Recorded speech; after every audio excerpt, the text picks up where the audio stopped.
ഓട്ടത്തിനിടയിൽ bus ഡ്രൈവറുടെ കഴുത്തിന് വടിവാൾ വെച്ച് 5 അംഗ സംഘത്തിന്റെ കൊലപാതക ശ്രമം.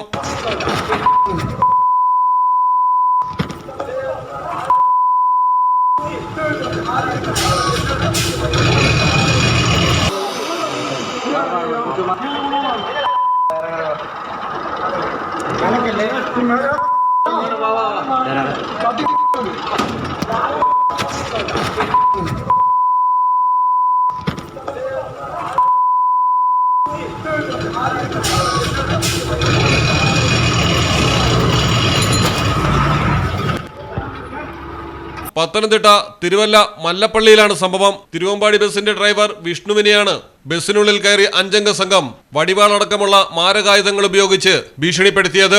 സ്വകാര്യ ബസ് ജീവനക്കാർ തമ്മിലുള്ള തർക്കമാണ് ഇത്തരത്തിലുള്ള ഒരു ആക്രമണത്തിന് പിന്നിലെന്നാണ് വിവരം. ജാനകി ബസിന്റെ ഡ്രൈവർ ശ്രീകുമാറും മറ്റു 4 പേരുമാണ് സംഘത്തിൽ ഉണ്ടായിരുന്നത്. സംഭവത്തിൽ പോലീസ് അന്വേഷണം ആരംഭിച്ചു. മലയാളം ടെലിവിഷൻ, പത്തനംതിട്ട. കടലിന്റെ സൗന്ദര്യം ആസ്വദിച്ചുകൊണ്ട് ഒരു ലക്ഷറി ക്രൂയിസിൽ പോയാലോ? മിനാർ ക്രൂയിസ്, കൊച്ചിൻ. എല്ലാവിധ സുരക്ഷാ മാനദണ്ഡത്തോടു കൂടിയുള്ള ഒരു ആഡംബര യാത്ര, അതും കൊച്ചിയിൽ. യാത്രയ്ക്കൊപ്പം ഭക്ഷണവും വിനോദ പരിപാടികളും. ഫോൺ 8089 021 666 7034 191 993.